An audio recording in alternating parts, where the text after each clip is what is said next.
What's up, everybody, and welcome to ESO Daily. I am your host, Mystic Raven. So, I have always been anti-posting my PvP builds, but today I am actually going to give you guys one of my PvP builds. And the reason I'm going to be doing this today, because we're going to discuss the no CP, how it affects Cyrodiil, and which direction it's going to be going as far as if, speculation goes. So today we're just going to go ahead and get into this. And for all you people out there, especially Nightblades, and I'm going to break this down. This may or may not be a good build for you. Personally, I love this build, so I'm just going to break it down. You can decide whether or not it's for you. All right, here we go. Okay, first thing we're going to go ahead and, as we always do, go into the character sheet. So I'm in Cyrodiil. The major reason I'm going to be in Cyrodiil because we're going to get that buff to the health. That's very important for this. So we want to make sure where our health's at. So you're going to see our max Magicka on the dual wheel side at 39,692. Our health is 22,764. Looking to the right, our regen is 1,646, and our spell damage is 2,293 without any buffs, and our spell crit is 46.9. Okay, so our spell resistance also currently is 11,247. Physical is 9,432. All right, so there that is. Okay, and also our crit resistance 747. That does apply in here. So, and a lot of people are going to say that's low. Don't worry, guys. I will be getting into this. Okay, as we go back to the restoration staff side. Now, this is a healer build. So this is a Nightblade healer. This is not a Nightblade DPS. And I want to stress that very, very much. This is not a typical DPS for Mage Blades. Okay, so this is a healer build. But it plays to the offensive aspects of DPS. So just a heads up. On this side, we see max Magicka at 41,613, max health at 21,597. Recovery is still the same. Spell damage has dropped down to 20,092. Crit, excuse me, is still at 41,000.9, and our resistance hasn't changed. Okay, so there's that. Staff and dual wield. Okay, so as far as the gear goes and the layout here, so we're going to be running spinners and Phoenix. Okay, and I'll explain why, but we'll get into this. Now, these two swords are not ideal. I'll let you know. This one's precise. It needs to be sharpened. And this one's infused. That should be sharpened. Okay? Because you can't get Nirnholm. If I could get the Nirnholm in these sets, it'd be done. I would get it. But I prefer the sharpen on this. And actually, on the staff, it should be powered, but I got infused right now, which isn't bad because, the enchantment's going to apply 374 spell damage for 5 seconds. Nice thing about infused, it increases the effect of 17% and reduces the cooldown by 40%. That's huge as far as, your enchantments go. So I like infused sometimes, especially in PvP. It works out great. If I'm not going to get the ideal, infused works out really well for me. So it was a good backup to loot. But it's the restoration staff of the Phoenix. Now, I haven't upgraded any of this stuff. Like I said, this is just my PvP. I do have one piece upgraded because, just one. Okay, head, Gordoth's mask infused. Now, first thing I'm going to go ahead and show you guys is, actually, I'll get into the gear and then I'll break it down. So I have the Gordoth's mask infused, all right? What this does is it's going to give you 945 max Magicka. When you deal damage, you have a 10% chance to create lava pools that swirl around, dealing 2,455 flame damage to all enemies within 8 meters. Every 1 second for 5 seconds. This can occur every 10 seconds. That's a pretty long cooldown timer, but the effect is pretty good, especially around a lot of PvPers. Especially if you're getting, overloaded. You go ahead and put another AoE effect. Works out really good. Okay, chest, Jerkin of the Phoenix, infused. This is intentional. These two pieces are intentional. I want them to be infused, though I don't want the max stamina. I have to glyph that with the Magicka, but the stamina doesn't hurt you either in PvP, because you can also do rolls and stuff. That's a debate. You can go ahead and glyph that. I have to glyph it Magicka. I just haven't done it yet. Shoulders, Divine. This is actually intentional as well. I know a lot of people are going to be like, you need impen. I'm going to get into why and everything else, just hold your horses. But this is the pauldron, all right, because we're going to be running the apprentice Mundus. The Munduses drop for every divine piece you don't have, but you need impen in PvP. The reason being because it actually protects you from crit damage, right? Makes sense. You know, you don't want to go ahead and get, you know, the hardest hit and, you know, die in one shot. This is right. This is perfect. And if you wanted to go with impen on the shoulders, you can do that. Okay, I'm not telling you how to play, but I choose divine on this. This is personally for me. I want a little bit more towards my spell power so I can heal a lot better. And it's glyphed with health. Now, if you don't want that much health, you can go with the max magicka. But here's the deal. Survivability means something to me, especially not only in PvE, but PvP. Because if I keep getting hit, you know, especially as a healer, I'm going to die pretty fast. If that happens, well, then I'm not taken out of commission. So I need some survivability, right, guys? I want to go ahead, have that survivability, and be able to do my function. So sorry about that. I'm getting a weird call. I'm just going to go ahead and click that off. I'm so sorry. Okay, so we've taken care of that. The waist, Sash of the Phoenix. Now this is in impen. All right, guys, so you can see it. It's in the impen. My spinner's glove, this is in impen as well. My legs, spinner's breech. Actually, divine again. This is intentional as well. So as you guys can see, I have 2 pieces of divine, right? I have 2 pieces of infused, right? So that's impen, and of course my feet are also now going to be impen. So I'm wearing 3 pieces of impen. I don't want all impen, all right? Don't want it, because the reason being, I can go ahead and get the crit resistance. The problem of it is, I'm actually dealing less damage and healing less by going all impen, right? That's what's happening. So I don't want that to happen. I need some protection, but not all. Here's another trick that you guys are going to see. Impen on your small pieces gives 249. I'm going to show you a trick here. So I'm going to go down here. I think I have it. There's this. This is not upgraded. But look at the impen difference. It's 243. Even with the upgrade, guess what it's going to be? It's going to be 249. Right, guys? It's going to be 249. That makes no sense to me to take my biggest pieces that's going to give me potentially more magicka, that's going to deal more damage, and make them impen. It makes no fucking sense whatsoever. Even if I go all small with the impen, it makes no sense to take the biggest pieces that I can maximize the most resources out of and put out more damage. So I want to go ahead and take advantage of that opportunity by either going with the divine to increase the mundus, or go with the infused and increase the damage and the resources. So that's why I don't go all impen. You know, it does. If I need one more piece of impen, I might slot it. But remember, I'm a magicka user. Excuse me. So I'm going to go ahead and I'm going to go. Excuse me again. Wow. Anyways, I want to go ahead and get all of these up as quick as possible, guys. So this is why. This is my method of my madness, as I'd like to call it. Now, if I want to go ahead with one more impen, I might go ahead, take out the shoulders, and put that with the impen. That's an option. That's completely an option. But, you know, like I said, this can go ahead and get glyphed magicka. I can push out a little bit more if I want less stam. If I want to be able to roll out of things a lot better and do breaks, and especially with no CP. No CP, we're getting CCs left and right. We don't have that resource in our CP to actually, you know, bump up our break freeze. Stamina is going to be a necessity for the break freeze. So I want you guys to pay note to that too, because I'm sure you guys have seen it. So stamina does become relevant now in non-CP PvP. All right. When it comes to the jewelry, we're going with Phoenix, spinners, and spinners. And they're all glyphed max spell damage. Right, guys?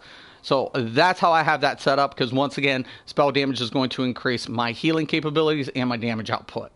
All right. Now, as you can see on the staff side, I only have 4 of the spinners, while I have 5 of the Phoenix. Okay. Phoenix is always going to be up.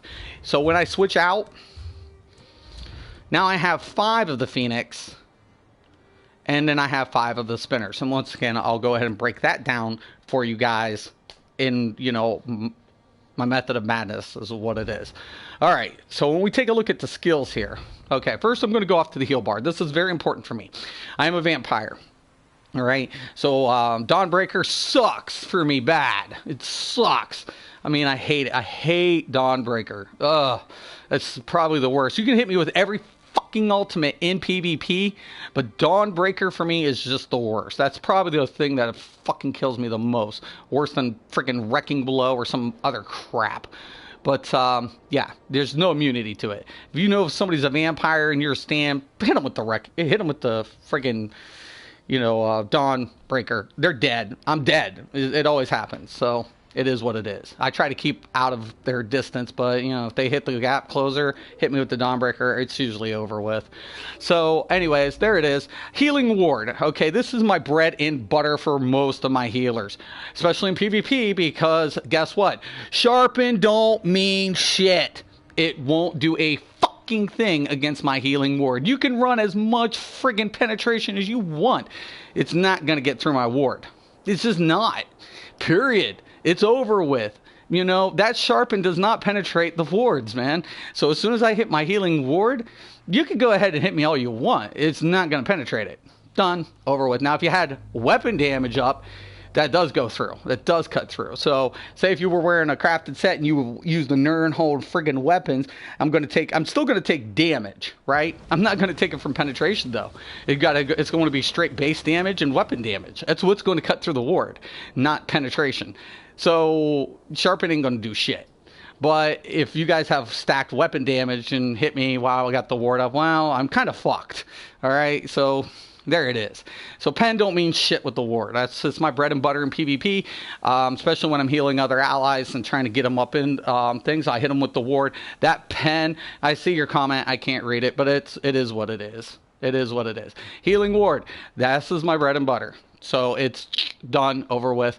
Funnel Health. Funnel Health is another healing ability, plus it's a single target. So it can go ahead and steal enemies' life force, dealing 7,132 magic damage, and healing me and another ally for 36% of the damage inflicted every 2 seconds. So anytime I hit this, it's going to heal me and another ally. So it's another healing effect that I'm going to be using. Refreshing Path. If you guys watch my video, I spam the shit out of this, right? I'm hardly ever on my mount, just enough to get to where I'm going, then I'm on my path most of the time. The reason being because it's going to give me a heal, right? So for 1,722 while I'm on the path, it's going to give me a major expedition. I don't need well-fitted anything. If I was a Stam user, I'd be using some well-fitted. This is true, okay? Point blank, it's serious. So if I was a Stam user, yes, I would be using a few pieces of the well-fitted. But I'm a Magicka user. I don't need well-fitted because I have the refreshing path, which increases my movement speed. Doesn't cost me any stamina, okay?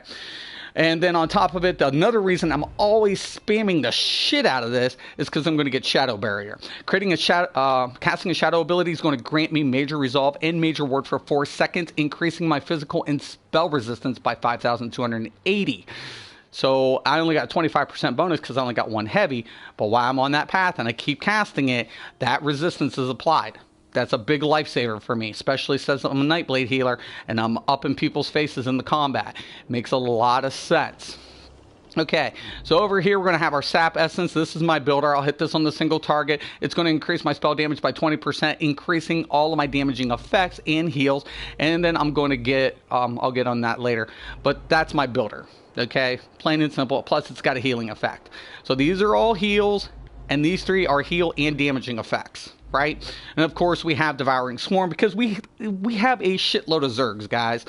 I cannot count how many times I get caught up in a Zerg, and people love me in Scourge. They love me. They want to kill me over and over again, not just because I'm friggin' FEP. As soon as they see me, they know, and they're like, kill that motherfucker. And I'll break, and I'll have a small team still chasing me, even when everybody's chasing the bigger team. They want to get rid of me. They just do. And I get it, whatever. But I'm chased, so I use Devouring Swarm. That keeps me typically alive long enough to make my escape, you know, duck and weave, hit the cloak, and hopefully I'm out. Hopefully. But sometimes that doesn't happen. Alright guys, on my dual bar, we have Shadowy Disguise. Shadowy Disguise, I cloak myself and shadows become invisible for 2.9 seconds. Now, anytime I do an attack, it's always a critical. I typically don't sneak up and do the drop. I mean, a lot of Mage Blades do that.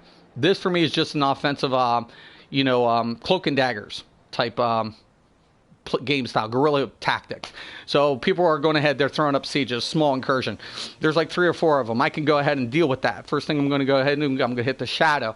Then I'm going to be having the concealed weapon. The concealed weapon is going to increase my movement speed while I'm stealth by 25%. I'm going to be able to get up there really fast, hit them with this, stun them, try to mark them down. By the time their friends come here, I'm going to hit the mass hysteria. We all know that Nightblades are going to hit this. This is our CC. If you don't have a form of CC in PvP, and especially now without CP points, you're really at a disadvantage. So you need some sort of CC. For me, it's going to be the mass hysteria because it's going to go ahead and reduce their movement speed for 4 seconds and also hit them with the minor maim, reducing their damage output by 15%.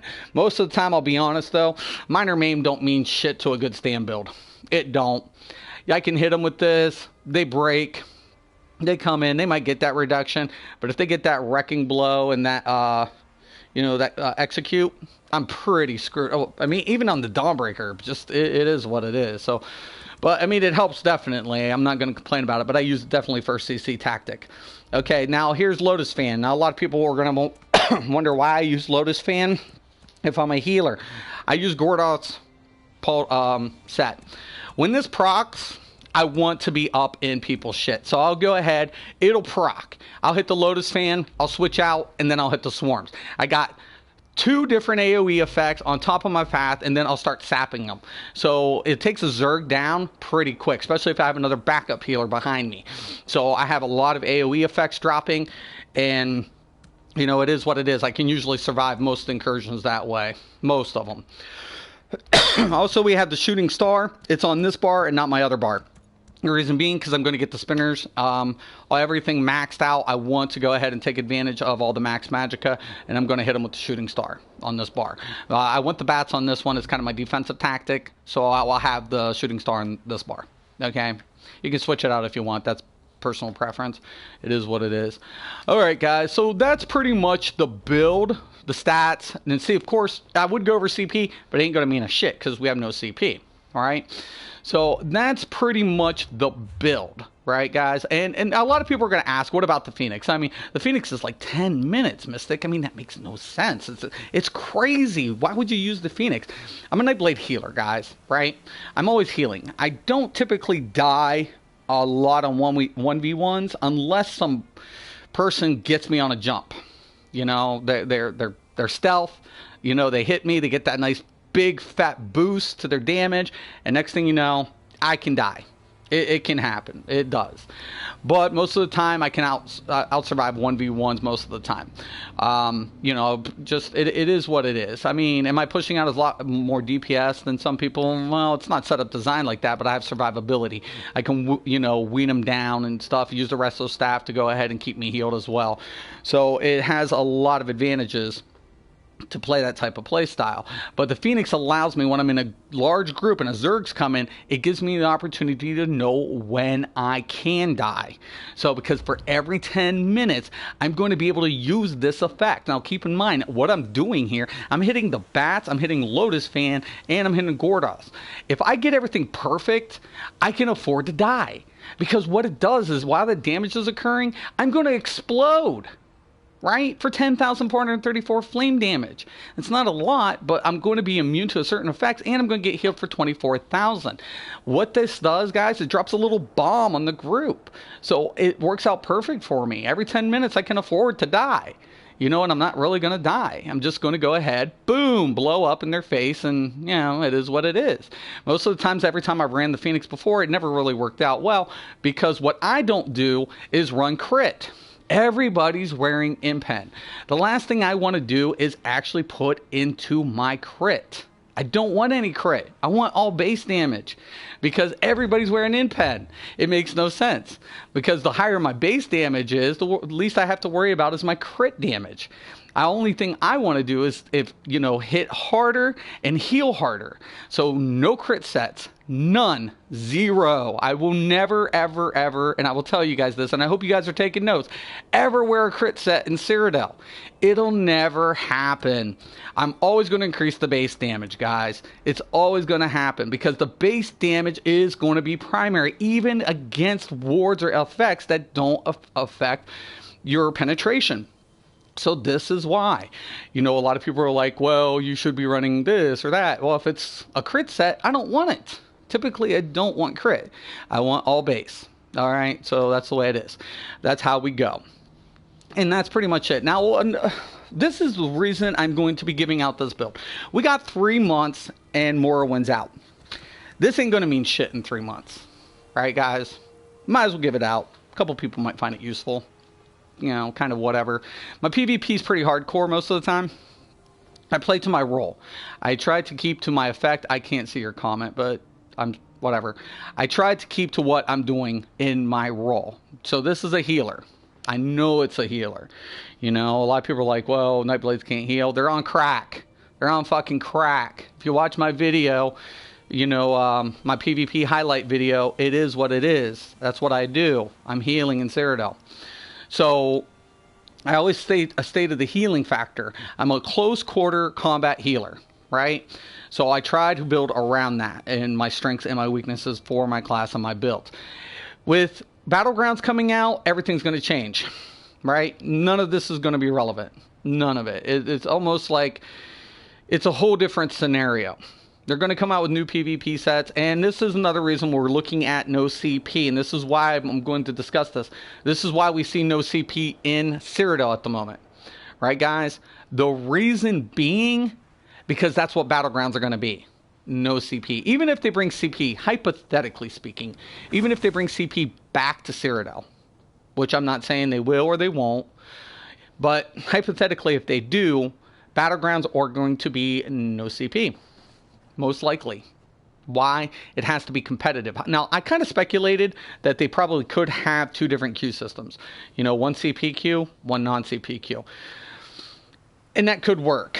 But the way you look at it, for new players coming in and low CP players, they're going to get annihilated without any form of champion system. If you're even at a differential of like 50 to 75, that's a huge advantage in something like Battlegrounds. So you're going to get annihilated. There is no competitive play. So how do you even the playing field? Well, that's simple. You can take and get rid of the CP system. Now what this does is it completely levels the playing field based on skills and abilities and gear and just the gear sets. This makes the builds a little bit more interesting and the playstyle a lot more competitive. So this is why we're looking at a no CP situation at this particular moment, because more than likely, not 100%, we're looking at a no CPBG. And I actually am going to thank the devs for that, because it's fair. It's fair. I get it. It's fair. I might not like it, but it's fair. And at the end of the day, I'd rather have competitive PvP than just mopping the floor with people who aren't even close to my CP ranking. So once again, I really am going to give it up to the devs, because that's what I've noticed in Cyrodiil since the no CP. It's giving competitive play to even low-level players, and that's evident. So to me, it's a big thumbs up to the devs in the direction. Whether or not they make CP come back to Cyrodiil, I'm not biased either way. You can either bring it back or you not bring it back. There are some advantages. This is the one thing I'm going to stress to the devs, though. If you're going to get rid of CP in Cyrodiil for good, let's go ahead and say that you're going to get rid of PvP in Cyrodiil. There's a couple things you're going to want to get rid of in redoing the champion points here.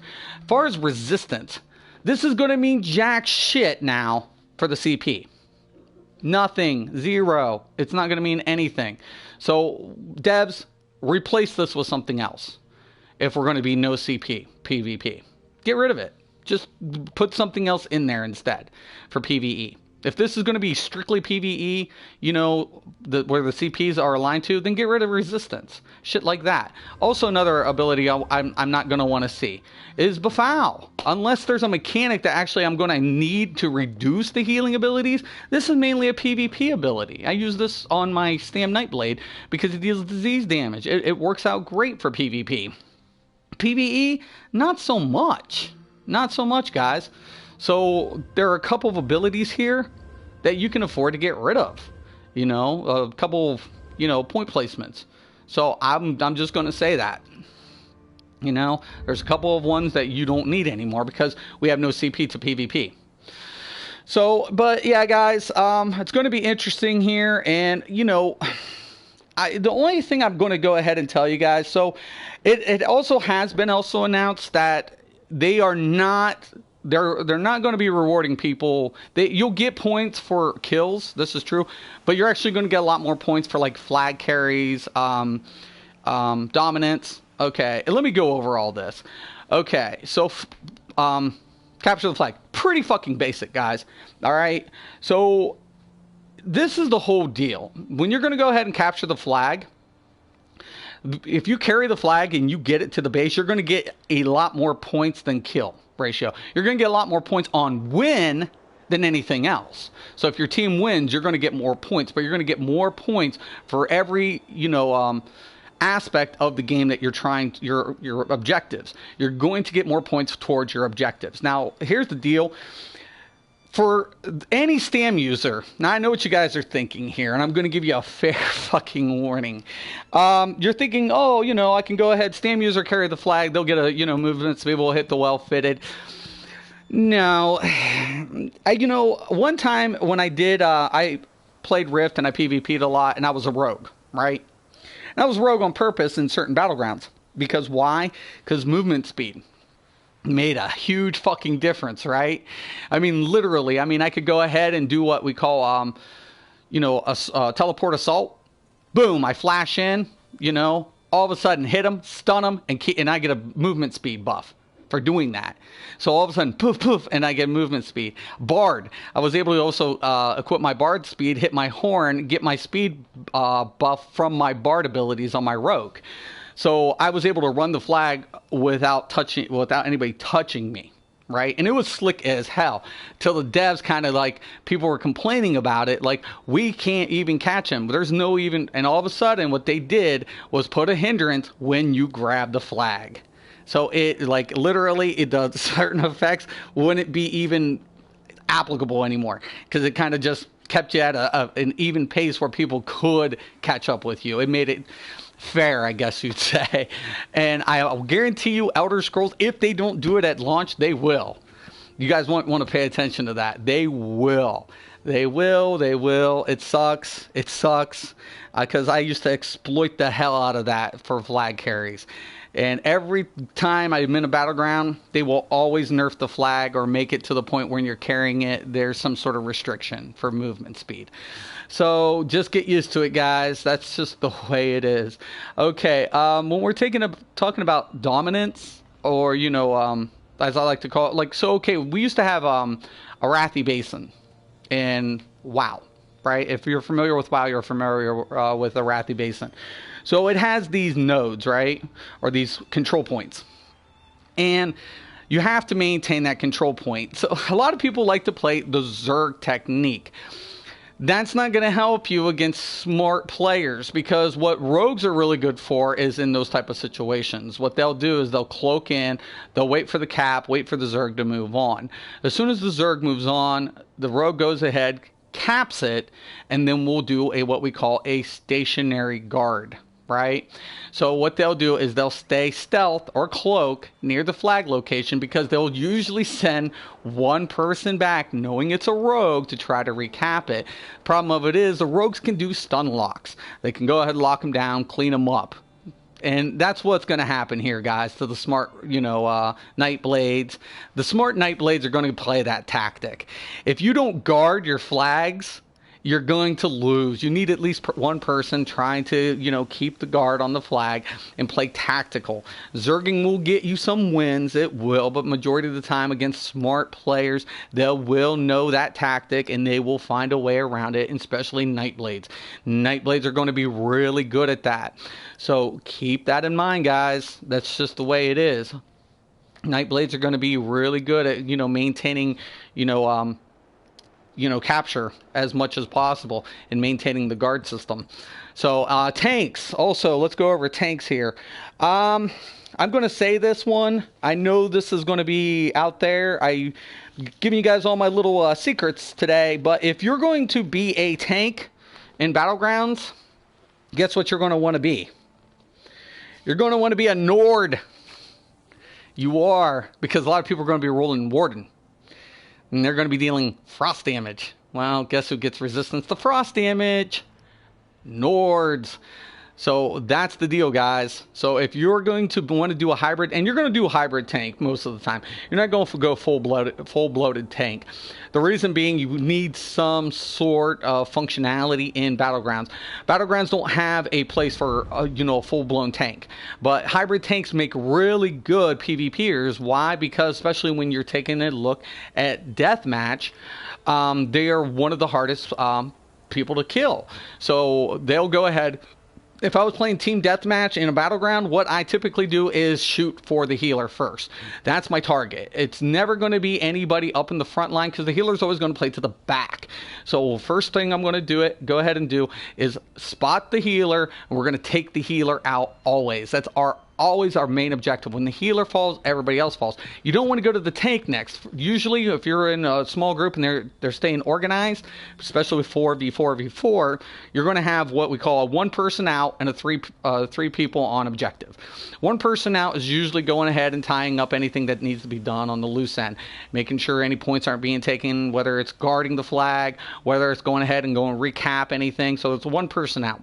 Three people on objective is usually going to be your healer, your tank, and your DPS, or your 2 DPS with either in forms of CC. So you can go with no tank, but tank has its objective, especially in like deathmatch, because they're hard to take out.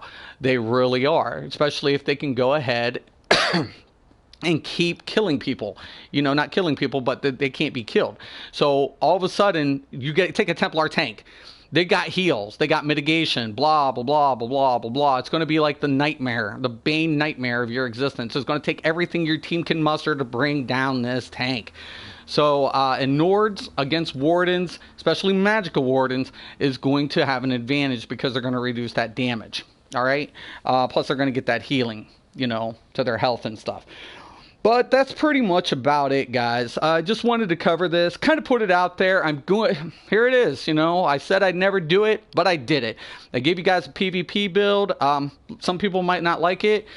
It works to my advantage. You can take a look at, my my highlight video of the Kamikaze Phoenix. I love this build. It works out so damn well against most situations.